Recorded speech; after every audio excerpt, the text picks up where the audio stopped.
Oh, baby, baby, baby. Who do we got here? We got Rowdy Rowd, we got We the People, we got P Money, we got the Captain, we got Artemis to the House, Damon, 90s fan, Jaren, Blaze, Jetty, Airplane Mode, Roy, Milo Goes to College, Mr. Plick Man, Will DeTelio, some guy Mike's a carrion in the show.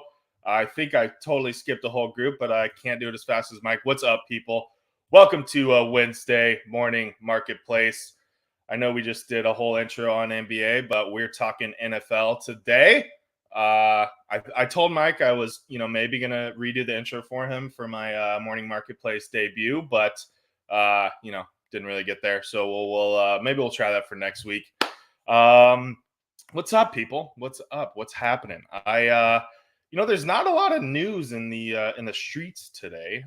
It's kind of a slow news day, I think.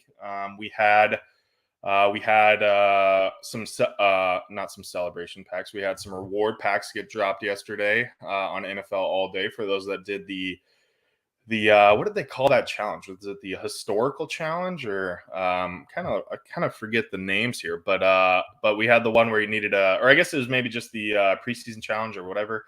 You needed the Raiders, you needed the Jags, you needed a historical offensive player and a historical defensive player. Pretty easy challenge. I think the packs were still pretty juiced up with Christian McCaffrey's in there. So he's up down a little bit to under $40 or so after the pack drop. So Airplane Mode says he packed a Herbert. That is a big dub. Herbert is also on the decline a little bit. I saw he was down in the 35 range after spending a couple days above 40. Thank you, DJ Local. The football is back reward. That's what we were calling that challenge. I totally missing that one. Big Ticket says All Day is crushing it right now. I would have to agree. I think they got a pretty good thing going. I do like. It's interesting. I like their challenges a lot on the common side.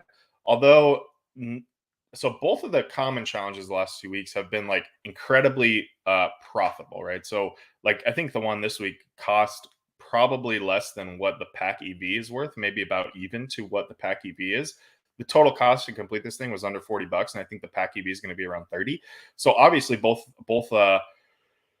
challenges are pretty much no-brainers to complete, but in both of them, I think we're in the 8,000 range of completions. I know last week's packs I was trying to go through and go through the contents of them, and there was about 7,900 packs complete.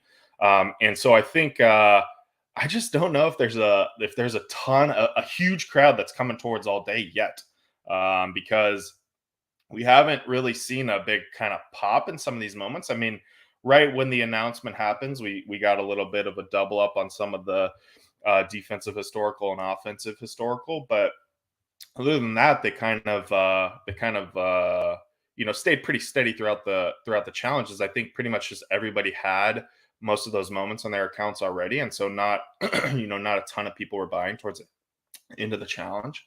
So yeah, I mean, it'll be interesting to see. I think I'm still excited a lot for the challenges, but it has been tempering my expectations a little bit, seeing pretty much them just giving out free money and not a whole lot of people flocking towards it, just under 10,000 each time. So hopefully that picks up as the football seasons gets going. I saw somebody asking about Chop said his pack was a wet fart. Mine was not too close. Not too close to that as well. I think I got a couple defensive players. I don't even know if I had a notable poll in mine. We the People says Super Bowl ring thoughts. Yeah, so maybe I'll pull this up here and we can cruise through it for those that didn't see the news.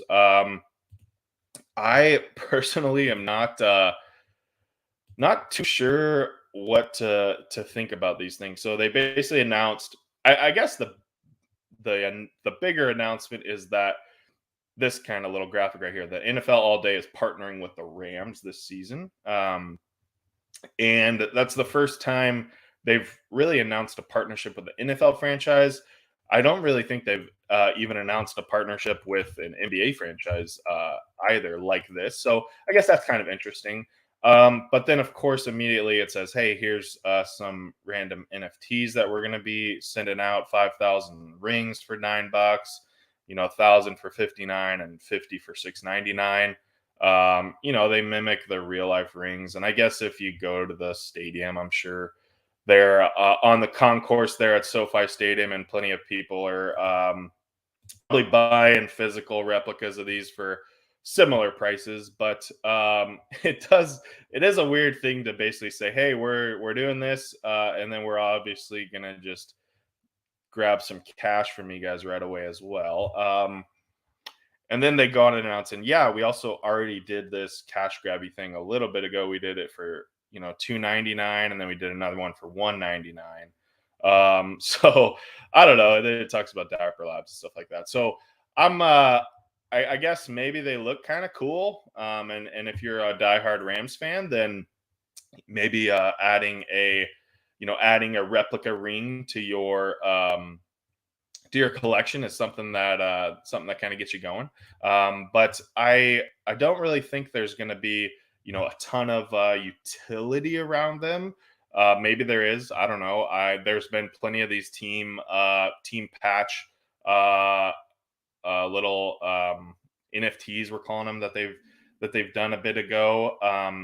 And we haven't really seen exactly what those are going to mean. I mean, obviously they're not going to be really anything from a third party deal, so maybe they have some effect in the in the overall like leaderboards or something like that. Maybe they get a little bit of a bonus. But yeah, I don't know. It does seem kind of interesting.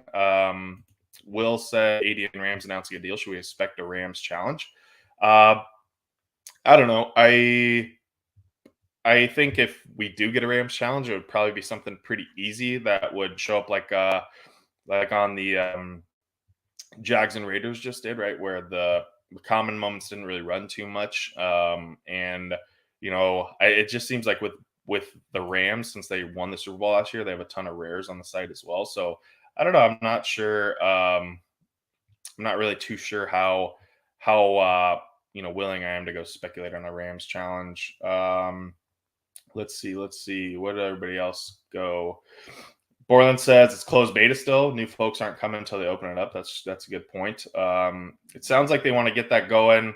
Hopefully, once the season opens up, or I believe that was what one of the blogs said, that around kickoff time is when they'll be dropping the closed beta and going into normal beta. So, but I don't know. I don't know if there's a ton of people just banging at the doors waiting to get in, and waiting to open an account, or if it's going to be a more kind of natural progression as the hype starts to build a little bit. Big ticket said Rams rares already got a boost yesterday on speculation, so probably best to stay away from that. So yeah, I mean, I think that's the biggest news in NFL all day land. I think one of the things that we're waiting on, hopefully over the next you'd have to expect. I mean, we got week 1 of preseason right here, so probably over the next week or two, they're going to be announcing their Series 2 roadmap. We already know that common moments are going to be under 10K mint count, which is a positive. But then to get a better feel for, so we want to see them reaffirm their kind of their commitment to the weekly challenges. In one of the blogs, they mentioned multiple weekly challenges, some with burning, some with traditional. So we want to see them reconfirm that in the roadmap, and then just kind of see how I'm interested to see if they learned a little bit from their Series 1, the way they dropped things. And in my opinion, they still kind of really botched the way that they did the all day debut badges. I just am not a fan of how they're scattered throughout all the different tiers, and I think that they could have just done a way more, I guess, cleaner job of doing that. That also would have provided some more, prominence and value to a set, or maybe two sets if it was kind of a certain rare set and a certain common set or something like that. But the fact that they're kind of just sprinkled through all the different sets makes some sets seem a little bit valuable, and I think in the long run, or it makes a lot of sets seem a little bit valuable, and I think in the long run, that's not really going to be great for things. And I think that's going to kind of just make a lot of these Series 1 sets not have a ton of value moving forward. So I'm not personally collecting stuff just to complete sets on all day right now. I'm specifically kind of doing stuff for fantasy, trying to load up my OTM Rumble bags a little bit, and then also trying to do some speculative buying for some flash challenges that are hopefully more performance based in the marketplace that are run by All Day. Colton, Colton says 80 not learning from Top Shot's TSD mistakes brutal. Yeah. So some think the multiple TSDs across tiers on Top Shot was a mistake. I mean, I think it's not a horrible way to do it. I do like that there's a tier that allows people to get some access to it at that common tier, and then lately the NJLs have come down a bit, so more people have been getting some access there. But yeah, we'll see. We'll see what the Series 2 roadmap brings on NFL All Day. I think that's the big thing that we're looking out for, and hopefully they keep pounding the table on scarcity and kind of protecting the collector like they have, and get us all going here, wrapping up the NFL season. Zakarian says we need a prize pool announcement on Rumble. Dude, aren't you supposed to be getting married or on your honeymoon or not doing these shows? I woke my ass up at 5:30 this morning just to cover for you, and now you're chirping the comments, dude. Come on, get out of here. But yeah, I do agree. We need some Rumble prize pools. That would be good. I know a couple weeks ago on Shot Tank we talked about that those things might be in the maybe 25 grand a week neighborhood if we just extrapolate out what they offered, or what Dapper partnered with Moment Ranks Play on. I think they did 38 weeks for Moment Ranks Play at 10K a week, and so we've got about half the weeks in the NFL season. And Colt says, go practice your vowels, and We the People says micromanagement. I think that is Mike just had to check in and make sure. I was sending Mike a lot of really stupid DMs like, hey, how do I start the show and how do I play the video and stuff like that. So he's probably just making sure I didn't completely nuke the whole team whole YouTube channel. But yeah, so what we're gonna do is we're going to go live with a little Best Ball Mania 3 draft here. We've got these usually take pretty strong 45 minutes or so, and I am going to leave for work in about 45 minutes, so it should work out perfectly.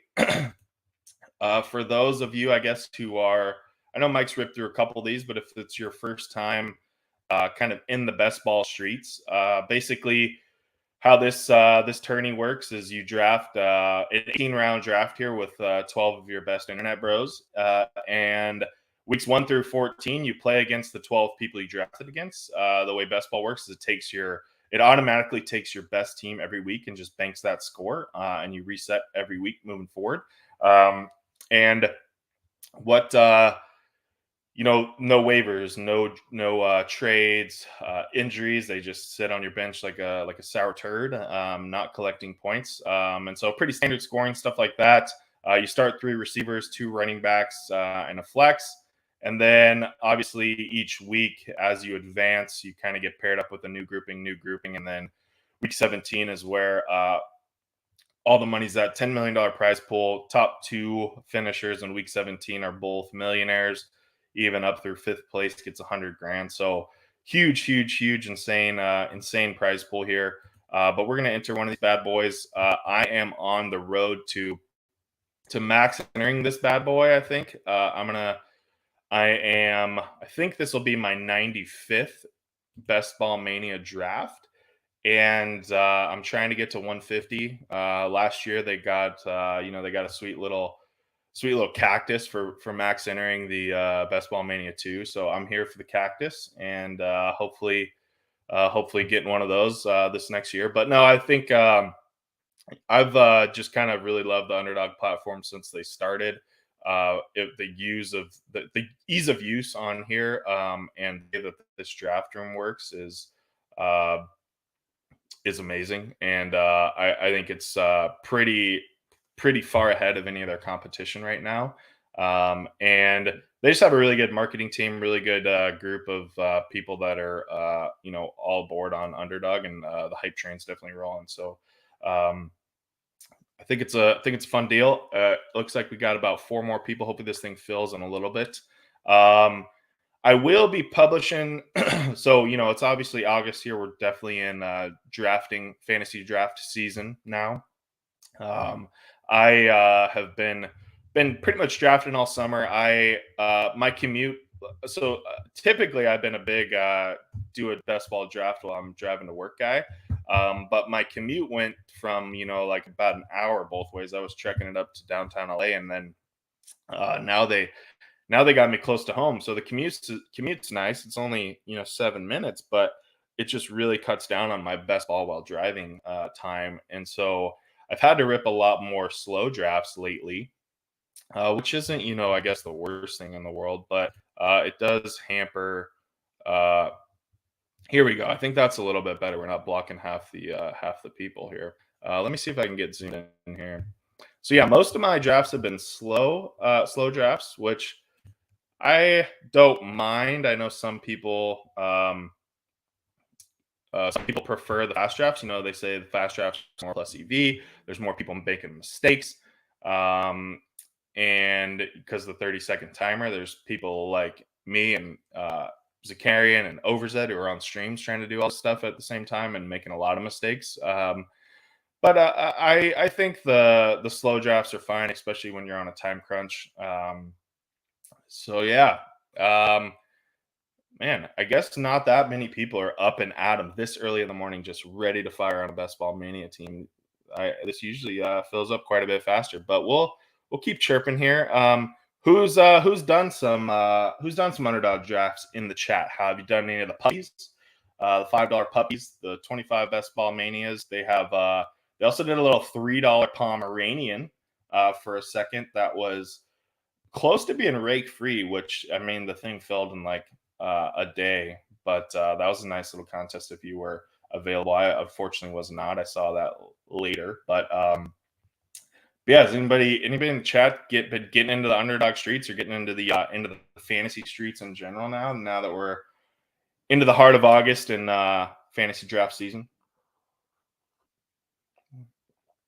I will be posting a couple more things as it relates to fantasy in the Momentum Labs Discord and stuff like that moving forward. I thought I was going to have a lot more time to really churn through some fantasy content this summer. I did like one deep dive Twitter thread on why it's optimal to draft two QBs in the window, and then I just never had time to get anything else done and on the books. And with launching the website and everything like that, it just kind of took a little bit more time than I thought, and a little bit more. And the old job actually kind of got busy, which is always a bummer when you're trying to rip through fantasy football content. So not gonna be doing a ton of content, but I will be publishing my rankings on Underdog. This morning, I'm actually mostly just going to be drafting by ADP. I actually typically like just using the ADPs. I usually maybe mix around like the first round a little bit. But after that, I like just sticking to ADP, mostly because I kind of know who my guys are and my the people that I like to target. And so by not having them ranked and letting them kind of move around a little bit with the ADP with that while that moves, it helps to kind of make me aware of when guys are rising, when guys are falling, and not get me so locked into where they are in my rankings. And so if a guy that I've been targeting is starting to move up the rankings, and now he's going in an earlier round, then maybe that means I should start taking a little bit less of them and focusing on somebody else who's now a new value in the later rounds. So a couple questions here. Let's see. Colton says, do you have a fantasy pod group you follow? So I really like to establish the run guys. That's usually who I use for my projections and ownership projections, stuff like that during the regular season for NFL DFS.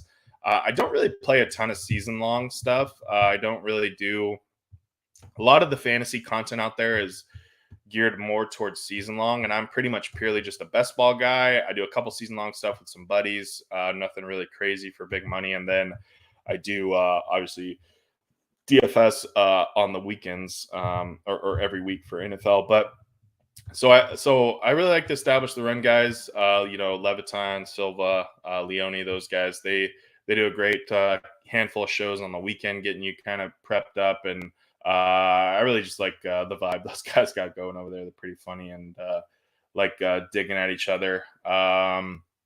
We the People says, what are your sneaky stacks this year? So my highest exposure quarterback is actually Danny Dimes, Daniel Jones on the Giants. My exposures are pretty spread out, actually. Let's see if I can knock off out of here. Let's check these babs. Let's see, I'm not doing this right. So I got a lot of Danny Dimes and Wandale Robinson. He's kind of I guess the sneaky one, I would say. But yeah, let's check some exposure here. But I do a pretty decent job, I think, of trying to spread out my exposure. So I don't take a ton of huge stands on anybody. So you'll see like Jones, Murray 15, Trey Lance 13%. Fields, I'm trying to get a little bit lighter on at 12. Trying to get a little bit more at Jalen at 10. Lamar, I probably take too much Rodgers just because I was really really going heavy on Sammy Watkins earlier in the year, earlier in the summer, and I'm not sure if that was the greatest play, as it looks like he's kind of going to be on the bubble to even make the team. Some of my later guys that I like and have been trying to get more of are some Mac Jones Patriots stacks. I've been trying to fit in some Tua stacks just because I love the Miami receivers. And then Davis Mills is a really sneaky one, I think, with some Nico Collins in there. The only thing is, besides Nico Collins and Brandon Cooks, maybe a little bit of their running back, who is blanking my mind right now, but he'll come up here in a second. Damien Pierce. I don't have a whole lot really going for them fantasy wise. So yeah, I think Mac Jones, Davis Mills, and then if you want to get really crazy, you can get a little Marcus Mariota in there at the end if you think he's going to be the guy for most of the season ahead of Ritter. But yeah, let's see. So you can see I'm a kind of a maniac here on the slow drafts. We'll need to find where. Oh god, now we're gonna totally lose the draft we just entered, I think. Oh no, it's unfilled. Man, people are bailing. This is gonna be a slow morning. Now we're waiting on 5 people. How does it even work? Okay. How many 150 maxers? Brent says, how many 150 maxers you think will be in BBM 3? Oh, wow, I don't even really know how to guesstimate on that. I think this year it'll be a little bit easier for people. They came out with it early in the summer. It's a huge contest. It's been open for a couple months now. So I would assume that this is going to be a decent amount, but I mean, like, saying that there's maybe going to be, I don't know if like 200 is a lot. 200 times 150. I mean, that's only 30,000 entries. So, I mean, that's not even 10% of the total entry base. I think I'd be curious to see what those numbers are on like a typical NFL weekend, like how many people max the Millie Maker. I want to say it's in like the 100 to 150 range. If anybody knows that off the top of their head, that'd be sweet. But I feel like it's actually less than maybe people think. But with it being kind of the premier contest all summer out there, and I think there's some potential there. for there maybe to be some more stacks. We the people says he's seen Pollard. Yeah, I got a lot of Pollard. I'm pretty much out on Zeke. Really at all. I've mostly been out on him for the past few years. So yeah, getting Pollard there. And Colton says, "Who are you stacking in AD?" So yeah, I'll spend some time while we're waiting on people to enter and exit this this draft. Real Rad Dad. I'm in the Best Ball Mania. Best Ball Mania, looking for one. So hop in here and snipe all my picks. So Colton, talking through some all day. I guess what my currently am going for all day. I mean, right now it's here we go. We finally filled. Right now, we're not in. I don't think it's necessarily at a point where we need to start, trying to focus too hard on like the deep stacks or the deep or so not stacks, the deep fantasy players or anything like that yet. I think as we get closer to week one, that's where it's going to be smarter to target there. But I'm really just kind of looking for players who are, going to be, in contention to be a top 10 fantasy player and who have kind of 80% or more circulation out. And again, like I said, as we get closer to week one, the circulation starts to matter less. And so, if tomorrow was the start of the NFL season and this is Saturday night, all of a sudden, all these players like the Dax, like the Christian McCaffreys now, who maybe have like 50% supply. Dak has, I think, like 60% supply relative to all the other QBs.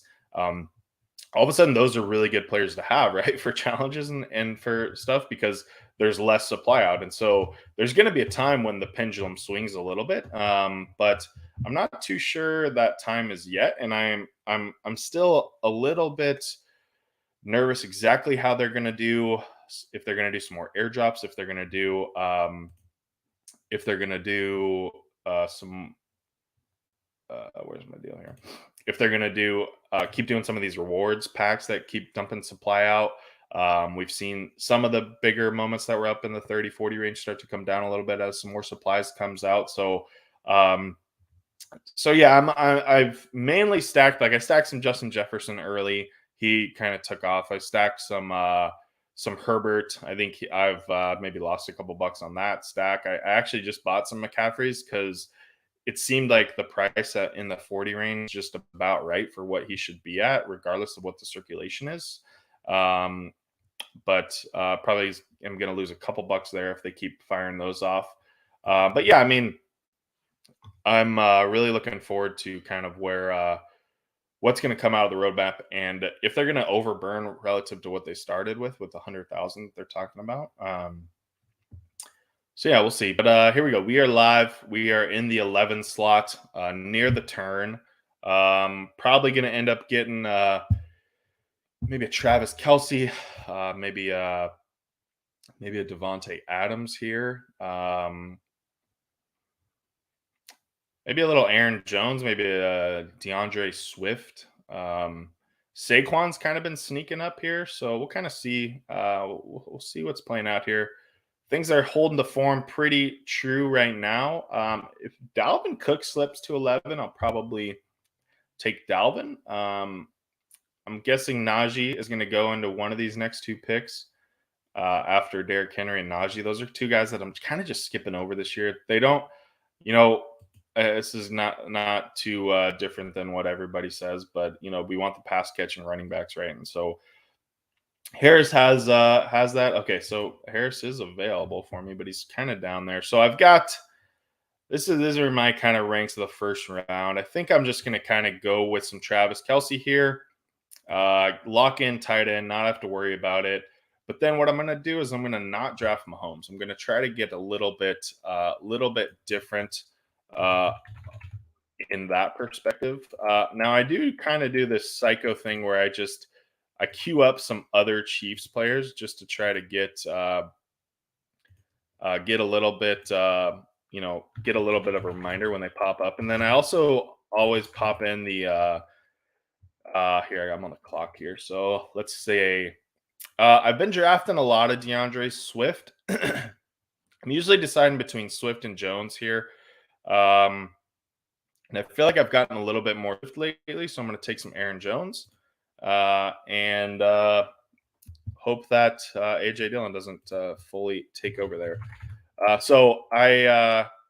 sure people are probably freaking out that I'm queuing up all these people out of order and stuff like that, but it's kind of just how I like to do it. I like to get the Week 17 matchups in. I like to whenever I can sneak in some correlation there of week 17 without really taking too much of a reach in ADP, then I like to do it. For Aaron Jones and the Packers, it's kind of a weird situation. I don't really want to have Jones and Rodgers paired up too much. Just them two. I mean, theoretically, there's a world where Rodgers just feeds Jones a lot, but I just don't. Even though I'm a huge Packers fan, I just don't think that this is a world-beating offense this year, and somebody that I just want to have like a lot of exposure to on a team, like with a lot of exposure to Packers. So, um, maybe I'll just queue up like Dubs and Tunyon, who have been catching some. Or Dubs has been catching some camp buzz. He's flown up charts. He'll probably go way early. And I'll toss in some Christian Watson here just because he's been getting slept on. Nobody's been talking about him. He's also kind of hurt, so that's probably why. But who knows? And then the Packers play the Vikings in Week 17, so uh, I'll queue up some of this action too. I love some Alexander Madison when I miss out on Dalvin, KJ Osborne, and that's about where I ended the Vikes. So yeah, I'm sure that's a little bit of a hectic way of of doing it.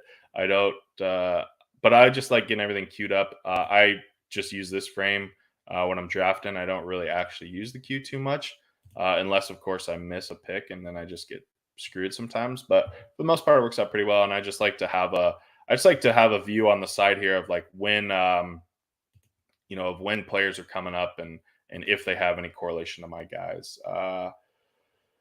So let's see. Artemis says, "Do you look at strength of schedule for players' positions?" No, not really. I mean, I'm like I said, I'm trying to max enter this thing, and so I'm not really too concerned about like my player exposures. Like to date, I've really been sticking more towards. I haven't been straying too much from ADP, and so that's why you see that my portfolio is pretty tight. Like I range, my on the high side, I'm in the 15 to 20% range. Baseline for everybody is should be about 8%. And so I'm kind of double over expectations, not really ever getting to triple over. But I don't really take too many hard stands on players until we get kind of into this mode right now, and this kind of time frame in August. I'm just kind of taking the approach that I don't know better than uh, anything when for the last few months reading kind of random beat writer reports and stuff like that, and when camp comes and things start popping, then that's when we can take some actionable news. Let's see what else. Matt says, "Have you tried using any browser extensions?" Yes. I use the one that Brick created. That's a really nice one. I don't have it on this computer. I have it on my other computer, but yeah, that one's cool. It shows your exposure kind of midstream. So here we go. This is perfect. On the clock, Cortland Sutton is, I'm at the 35th pick. Cortland Sutton 33. That's some easy correlation with Kelsey week 17. So just going to kind of hammer that pick and run with it. So that's kind of an example of like some of that correlation where you don't have to stretch for anything. I wouldn't take, if Cortland Sutton was, the 45th or something, or if he's in the Jerry Judy spot, right? I wouldn't be reaching to grab Jerry Judy just for the correlation, but, he fell to me right there. A couple of picks past ADP, no problems at all taking that. And let's see here. So I'm probably hoping the Waddle falls. Yeah, there we go. I like getting on the Waddle train. So we're gonna go Waddle here at the 4, and then next up we got kind of the 5-6 turn, which is a little bit of a weird one.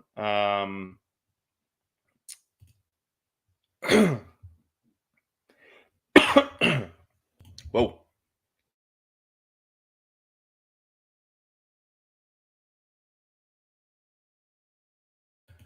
So I've been liking to take some Lamar and Bateman at the 4-5 turn, but man, I just saw Bateman went already at the 3-12, which is crazy. So seems like the ship's kind of sailed on that one.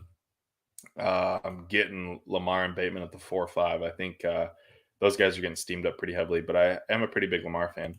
But just getting back to let's see who's was Matt's question about the browser extensions. The only reason I don't find it super useful is just because I do so many. So like right now, I have probably 30 slow drops going for Best Ball Mania 3, and just it doesn't give me the exposures for those drafts that I'm like half in, half out of, and so it's just not extremely useful for me. But it does give me a good idea, and it's helpful in the moment to kind of know where you're at.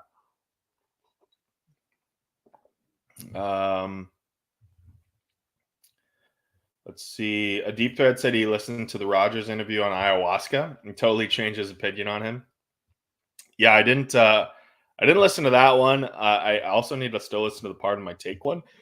That one seems like it's pretty funny, and Big Cat's Raz and Rogers most of the time there.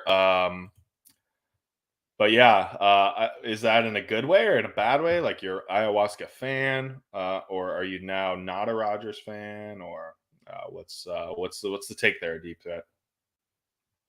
Um, yeah, Matt says seems plus EV if you need to multi-table as it's closer to filling. Yeah, I mean, I don't know. I mean, multi-tabling I think is like it's just hard to do it live anyways for these drafts just because you're trying to be kind of locked into to what how things are going on and how certain guys are trending here. So I'm just going to queue up a couple Dolphins. Two I might be able to snag late.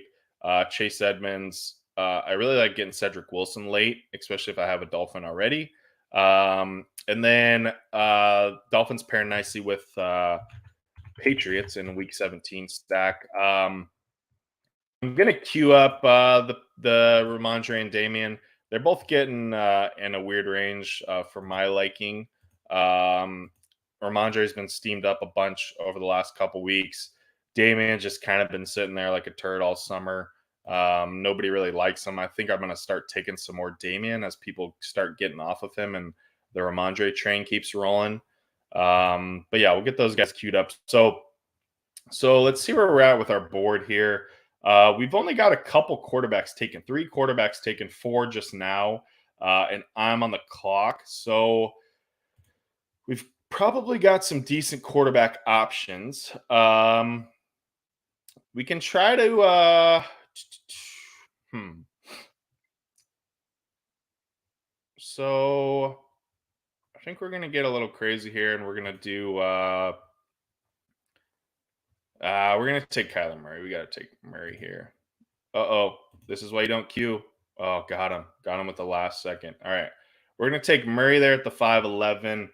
Probably could have waited a little bit. I was debating there between Murray and Hurts. I had taken a couple Hurts recently, so I passed there. So this is another pairing like Lance and Ayuk that I like a lot, but you're usually able to get that like the 7-8 turn or the 6-7 turn, and this guy just nailed it at the 5-6. So that's a bit of a bummer. So Murray, I think we're kind of gonna get screwed on this. But I'm gonna take Brandon Cooks here just because nobody likes him, and he's 10 picks past ADP right now. So the reason I said we're gonna get screwed on Murray is because oh, I thought Hopkins was gone already. Okay, so we still got Hopkins there. He's out for the first 6 weeks, obviously. So hopefully he drops past 72 and we can pick him up. I don't really love pushing Ertz. I don't mind Rondale, and then Eno Benjamin and Trey McBride are kind of sneaky on the Kyler Murray side of life. And then we've got some Falcons who I'm decently big on this year. I like Drake London. I actually like Cordarrelle Patterson now that he keeps kind of dropping this offseason. And then, Brian Edwards, kind of whatever, and Auden Tate are the other two that I like targeting here. Tyler Algier is fine as well. And then we'll toss in Marcus Mariota there just for the fun of things. But probably regret taking Murray there. Probably should have rather gone Jalen, so that way I could pair him with potentially with Devontae Smith if he were to fall, which probably won't happen, but it could. Or if not, we always safety blanket of getting Jalen Hurts paired up with Dallas Goedert. But a guy that I'm just trying to get a little bit more exposure to is Brandon Cooks, just because I feel like nobody's talking about him.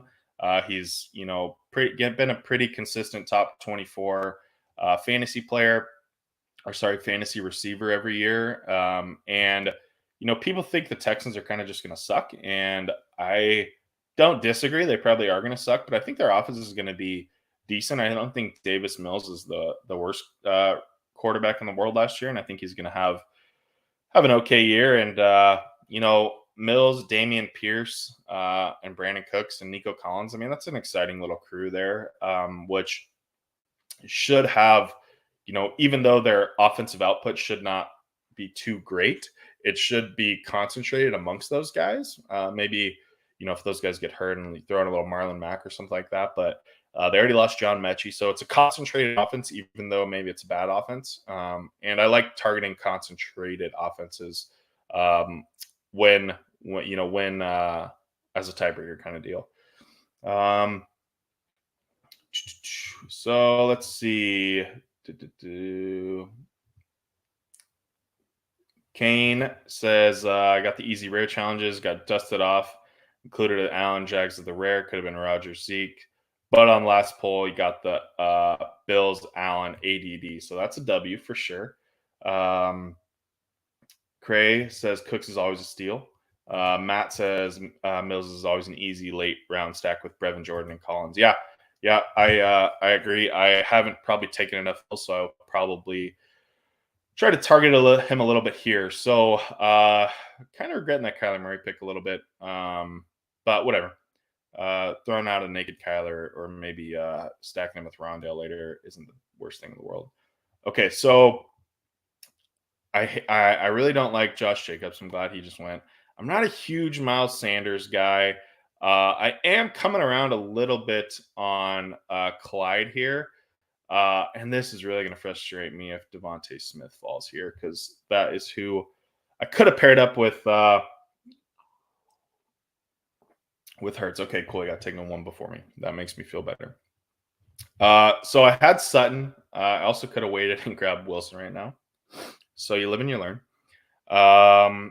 But I think what I'm going to do is I'm going to grab a running back here with Kansas City. And I'm going to just go with CH, Cortland Sutton, Travis Kelce. That's going to be my little KC Broncos stack, week 17 stack. And just hope that game's kind of high scoring and a lot of points go to those guys. And then I'm going to take, I think I'm going to take the rest of these guys off the table now and not really spend too much more time on that game. And then got another decision to make here. Where's my guy Rondale at? He's way down here. So I think we can just take a good another good receiver here. I think we've got some time. We can keep waiting on running back. This isn't the greatest spot to take a running back. So we're just going to take a little bit of a flyer here on Burks. He's been an interesting guy all offseason. Kind of had some of the rumors of asthma and conditioning and stuff like that. Other people think he's the best rookie receiver in the world. So I like kind of leaning into a little bit of that, polarity or some of that ambiguity and just kind of making a bet there. I'm sure his ADP right now is kind of the middle of what some people think his range of outcomes is. And so if there's some upside, if through the narratives in the fantasy football world that I've heard about some upside and I don't think that the ADP reflects the upside, then I like taking shots on guys there. Where vice versa, we're talking about a guy like Ramondre Stevenson, who I think just went, or he went, oh, damn. When did he get drafted? Oh, no, he's not drafted yet. He's still on the board here. So Harris went before Ramondre. But Ramondre's a guy who's been gaining some steam. He was in the 12th round guy. Now he's a eighth or ninth round guy. But he's been gaining some steam lately. A lot of people saying he's going to be getting some of the starter reps for the Patriots, stuff like that. And so I think his ADP kind of reflects maybe what his one of the better range of outcomes for him, because we know that they're not just going to completely get rid of Damien Harris. And so that's an example of a guy where I was drafting more of earlier in the offseason, but now as his ADP has started to rise, I've kind of been fallen back off of him a little bit, just because I think I'm probably drafting him near the top of his range of outcomes, or closer to the top of his range of outcomes than another guy like I don't know who's in his range, who's there, like a James Cook, right? So James Cook has been pretty steady. He's kind of creeped up a little bit, but he's been pretty steady there. In this kind of 100 to 115 range all summer ADP. And I think that's been pretty fair. We haven't gotten like a ton of glowing, like, holy shit, James Cook is going to catch 80 passes this year or something like that reports. So he's kind of just hovering there, being in a solid, Bills offense. So yeah, interesting one there. So I think I need to get a little bit of a Cardinals here. I totally blew the quarterback decision, I think. And I need to make sure I don't walk away here with a naked Kyler. And then I think I'm going to try to pair him with, maybe some Patriots late and Mac Jones, maybe some Davis Mills late. Yeah, we can kind of cross that bridge when we get there. I have Travis Kelce, so I'm not really too worried about tight end right now. I'm going to keep waiting on tight end. Probably just take one more, since I ended up with the best, the number one tight end. I don't like the two running backs I have right now. I probably need to start getting a couple more running backs, but I'm not in a huge rush right now. But I do need to. I think I actually want to focus on a couple more receivers here. I'm not actually loving the strength of my receiver group.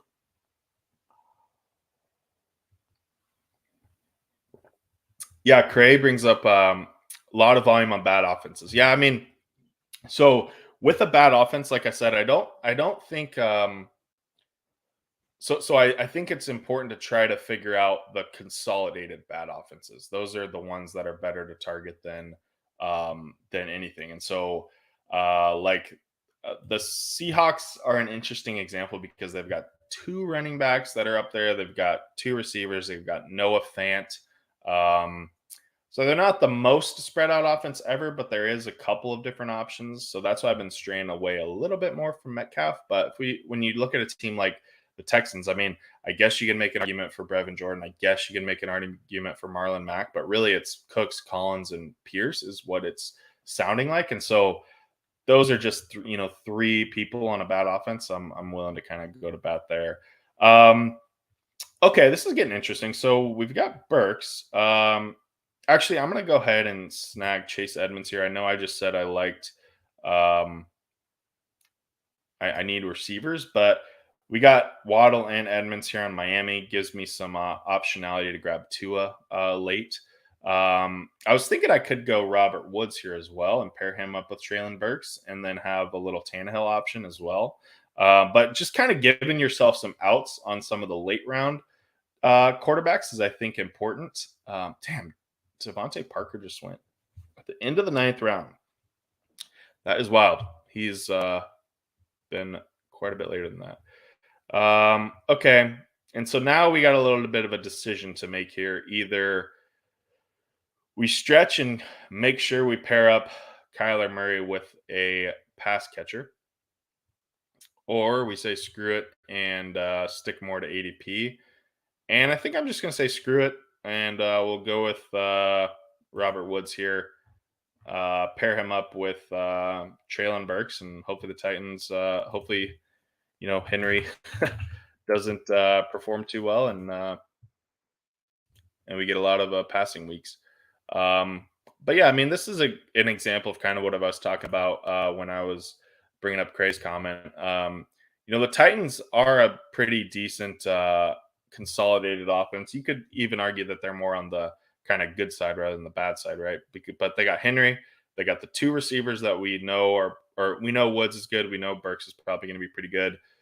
I mean, Westbrook again has been a decent fantasy option on some weeks last year, not really too much the week before. Austin Hooper's kind of nearing the less productive part of his career. But yeah, I mean that's really it, right? I mean Hassan Haskins, Kyle Phillips. I mean maybe Kyle Phillips has some juice.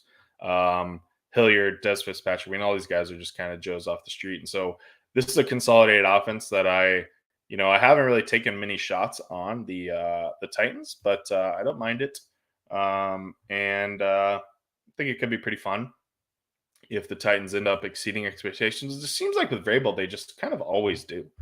Somehow they always do.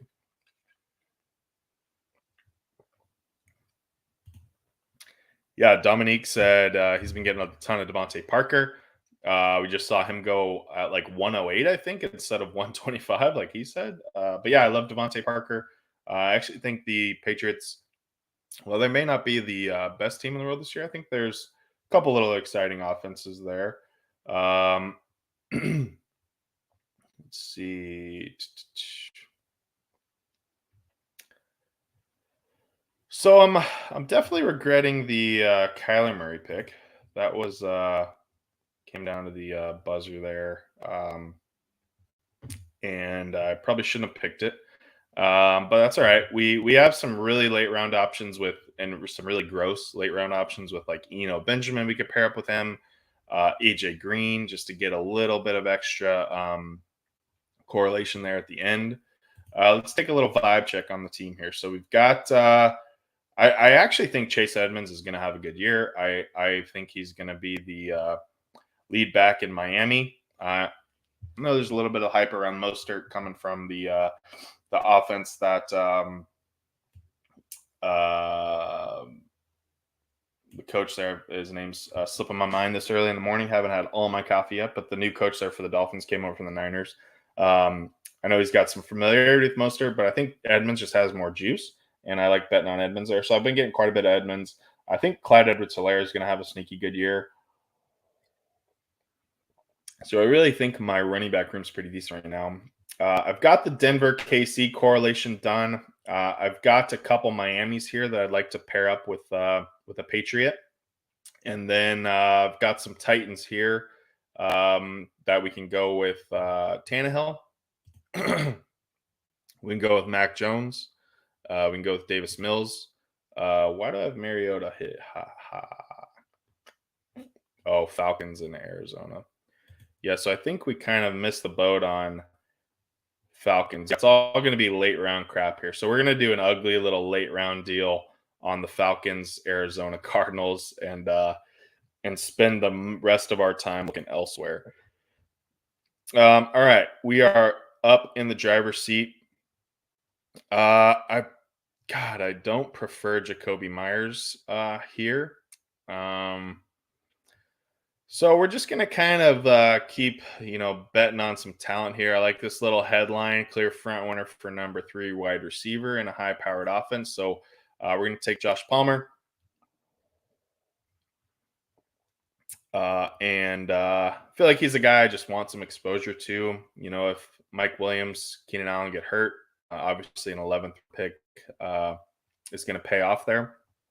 And we'll just go ahead and take Jacoby as well. I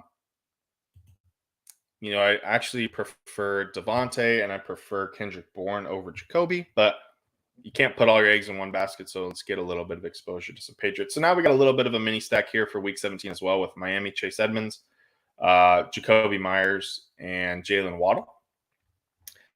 It looks like Tua's off the board. And Mac Jones is still available. So is Hunter Henry and Kendrick Bourne. So I think I'm going to clear Gesicki out of my queue.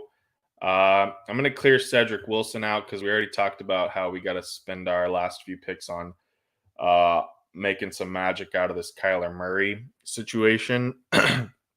So maybe we can fit in some Mac Jones, Kendrick Bourne, Henry, and load up on that game as our week 17. blowout, but I mean, just talking through it, Miami, New England doesn't really scream high scoring affair. But hey, I'm as you guys can see, I'm a little bit of a week 17 bro. So I don't mind loading up on some ugly games in week 17 and just hoping for shootouts. For those of you wondering why I'm caring so much about week 17, maybe uh if this is the first maybe stream you're watching or whatever, all the money's in week 17, right? So if you get a team to the end, you want to have the ability to rocket up the leaderboard. And the best way to do that, as we see in like 1 week DFS slates, is to stack a game and hope that game scores 55, 60 points. And a bunch of players in those games score a lot of points. And so, with the portfolio approach, you're not trying to just make one bet. You're just trying to build teams that if the situation goes right, your team is going to perform well. And so that's kind of how I view it with week 17, right? And so if this team gets to week 17 and so like let's kind of talk about the story that we're building here with this team.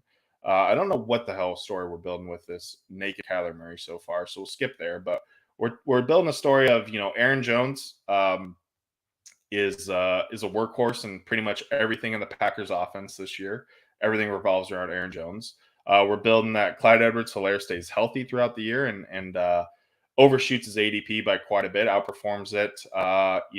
Is the second most trustworthy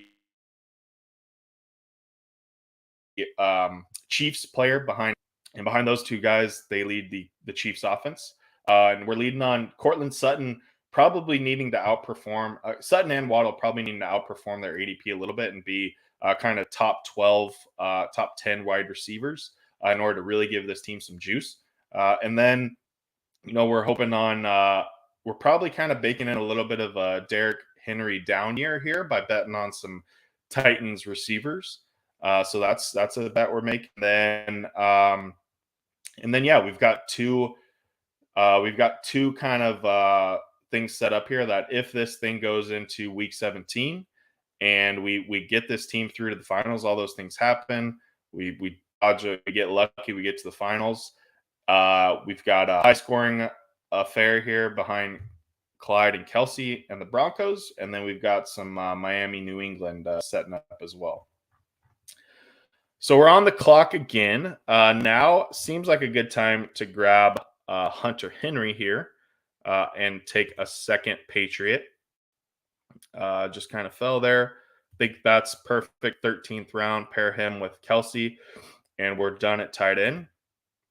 I'm going to take off Kendrick Bourne as well. So now we got some optionality here at quarterback. We've still got Mac, Tannehill, Mills, so no need to reach on one of these guys. And we can just kind of pluck through these receivers here. So we just talked about how we've got Cooks. So let's grab Collins here as well. Now we're set up. We're locked in. We've got 2 Houston options. We've got 2 New England options. We've got 2 Tennessee options. All of these quarterbacks are live for us. And so we probably need to take one of these guys in the 15th round. Davis Mills, we could probably wait on a little bit. And then we're going to get real ugly with it here for the Cardinals. Is my guy AJ Green already gone? No, he's still there. Okay. So I'll maybe throw Trey McBride back on here for the Cardinals. I don't love taking 3 tight ends when I got Kelsey, but if he's going to be a late round flyer, you might as well just pair him with a guy with your quarterback. So yeah, we're going to try to go with a little bit of, we don't have to go with this Atlanta. Now we're kind of reaching on straws to get some week 17 stuff with Brandon Edwards or Auden Tate. I mean, whatever. Those guys are probably a coin flip to even be getting a full, boatload of snaps every week. But I do like grabbing some Eno Benjamin.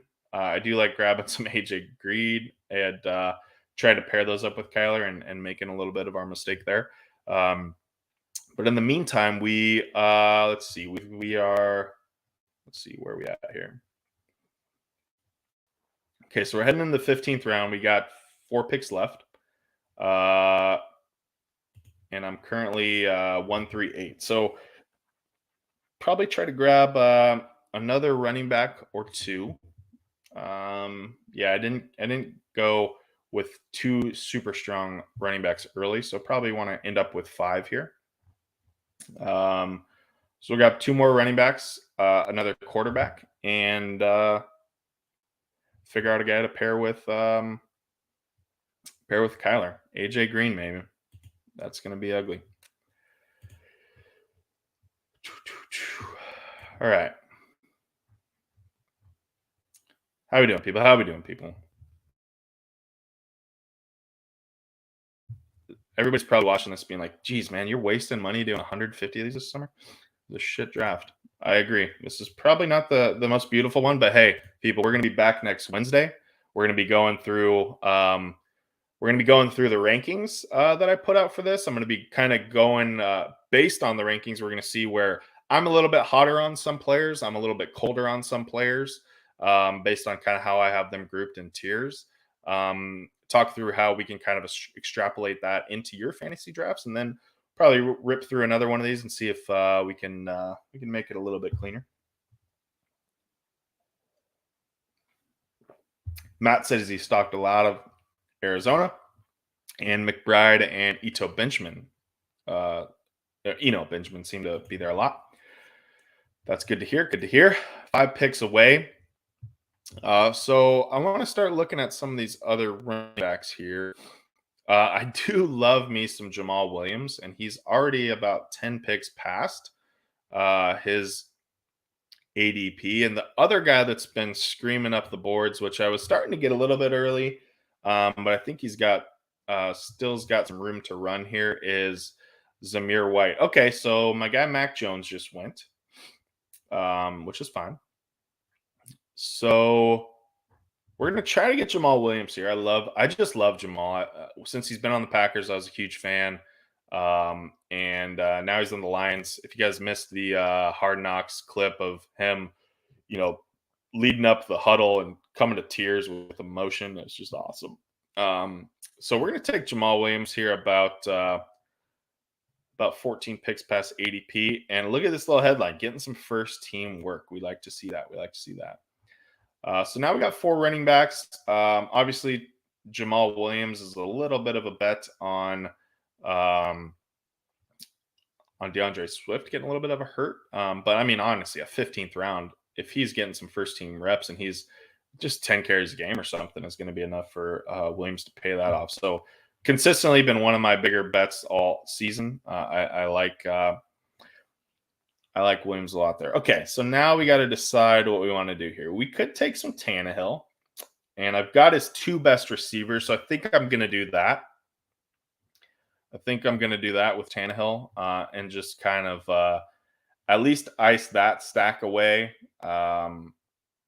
rather than trying to take a Davis Mills. Well, I guess I got his 2 best receivers, but just have the Titans maybe inspire a little bit more confidence to be a good football team this year.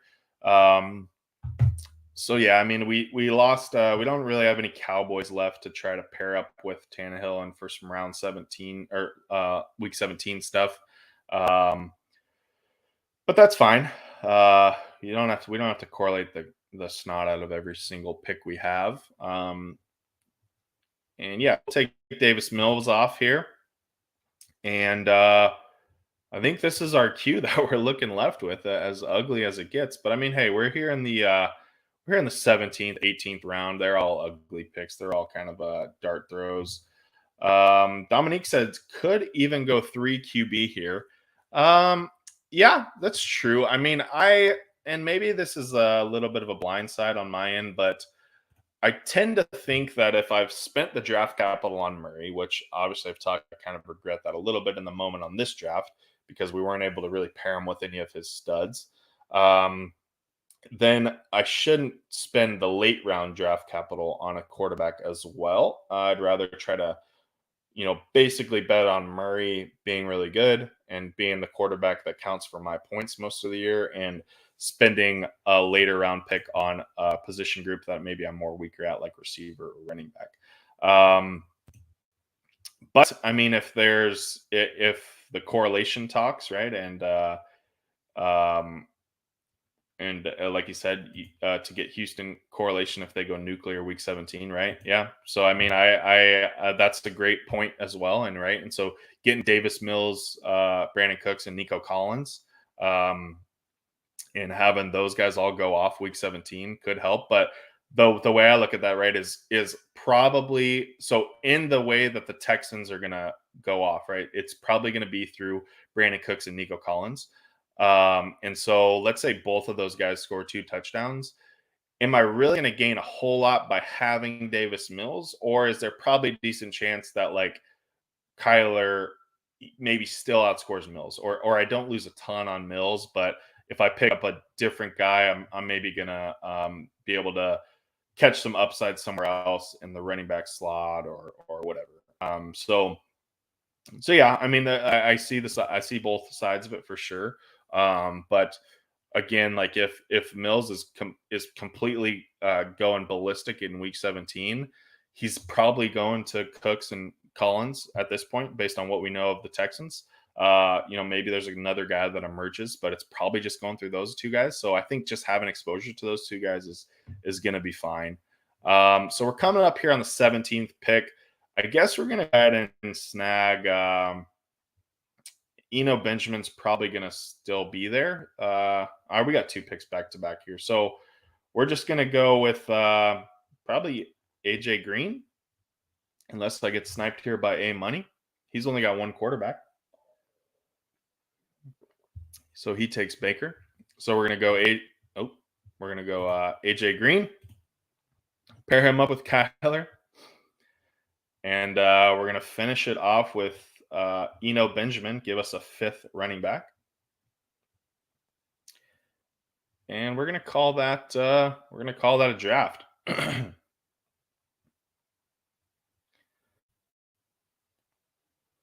So, I mean, this isn't the worst team in the world. It actually grew on me as we went through the draft here. Started out a little weaker than I thought it would be, but we kind of bounced back, made some magic happen there with Kyler Murray at the end.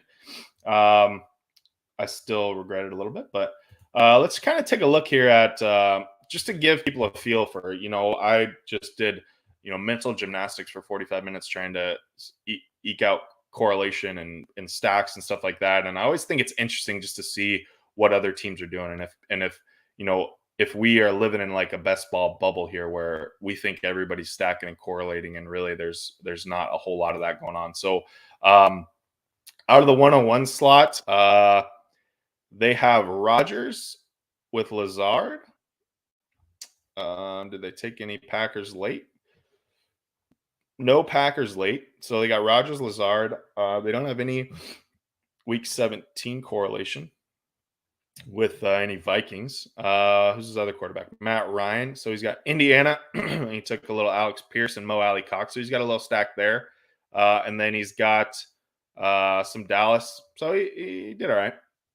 He kind of he's got some Indy here. So yeah, he did some stacking. We got Baltimore with no stacks. And we got a little late Miami stack. And a really late Houston stack. So we got some stacking going on there. Out of the 3, there we go, completed draft. How do I get to that one that we just did? Let's go back to it. Here, I'll zoom out here so I'm not just scrolling through and making everybody's eyes on screen.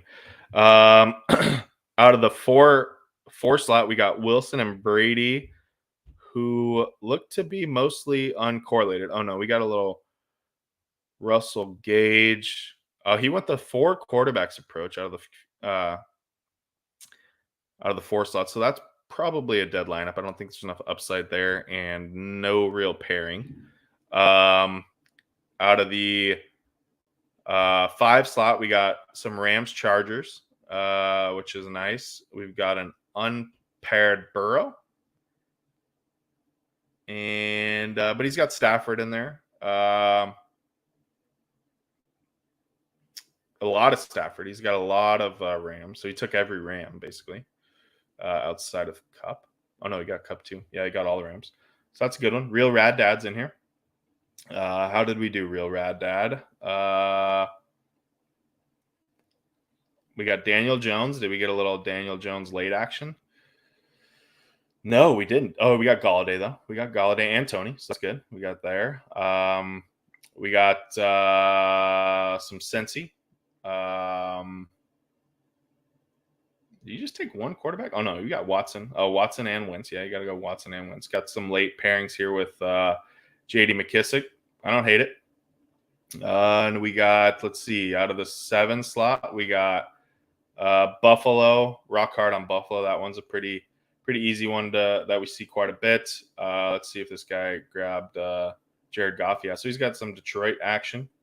We got Mac Jones with Damian Harris, sneaky, and then we got Justin Herbert with no pass catchers. So that's probably not the greatest team. And then we've got Hurts with Sanders and Goddard, so that one's fine. And then we got so I don't know. I mean, maybe there's one or two dead teams. In this, couple people made some big stretches like at the turn where we were at. So I think it's always just interesting to kind of look through that at the end of the Real Rad Dad. There you go. I like your team a lot. I think I like that you just went. You spent your first 2 picks on Eckler and Andrews, and then you just went hard on receivers. You got a good set of receivers here. Higgins is going to be good. Robinson is a lot of people getting a lot of hype. I don't personally take a lot of Johnson and Cooper, but I see the arguments for him. Tony, I like a lot. Lockett just keeps falling, so might as well keep taking him. Boyd's fine. Galladay's fine. So you just went hard on receivers there. Love that. And then I like Spiller, especially in the 11th round. He's been going a little bit earlier. I like Madison a lot. I like McKissick. These are all running backs I like. So you went with the 4. Oh, wait a minute. So this is an interesting one. You went Eckler and Spiller. So that I think is the one critique I would make is choosing a handcuff in best ball, right? So sometimes doing a handcuff in in season long makes some sense. Especially if you want to, avoid some injury risk. But in best ball, you're just kind of assuming that your team is going to be the nuts, right? And, if Eckler goes down for the season, this team probably just is kind of dead anyways, and it isn't really going to do a whole lot, even if Spiller goes off, because there's going to be teams that have Spiller plus Dalvin Cook or something, right? And so they're going to all of a sudden have 2 beast running backs where you're just going to have 1. So that's why I never really handcuff in best ball, right? You want to make bets that the guys you draft early are going to stay healthy, or the guys you draft late. And you always want to try to give yourself as much contingent upside as possible, right? So if you take Eckler, assume he's going to be healthy all year, and take a guy like Madison or Nyheim Hines or something like that. That way, if Taylor or Dalvin gets hurt, all of a sudden you have Eckler plus another late round backup who's now a bell cow every week. So that would be my only critique there, Real Rad Dad. But I like the heaviness there on receiver through the middle after starting strong with running back, tight end. All righty, peeps. I think we're gonna wrap it up there. Hope that wasn't too boring. A little early here. I had to get the coffee flowing, get the juices going. I'll be posting my rankings today on Momentum Labs in the Discord. If you are not a member, come check us out. And we will be talking some best ball here as we start rounding the corner on the NFL season. I know Mike's getting married this weekend. He's on the honeymoon next week, so he is gracious to have me back next week as well. And I will be hosting next Wednesday morning, probably doing a lot of what we just did. So If you want to come with some more best ball questions, if you want to rip a couple drafts between now and then, talk some strategy, let's do it. But thanks, guys. Thanks for joining me this morning. Had a lot of fun. Now I got to figure out where the credits are. I don't know if this is credits, but it says credits. So later.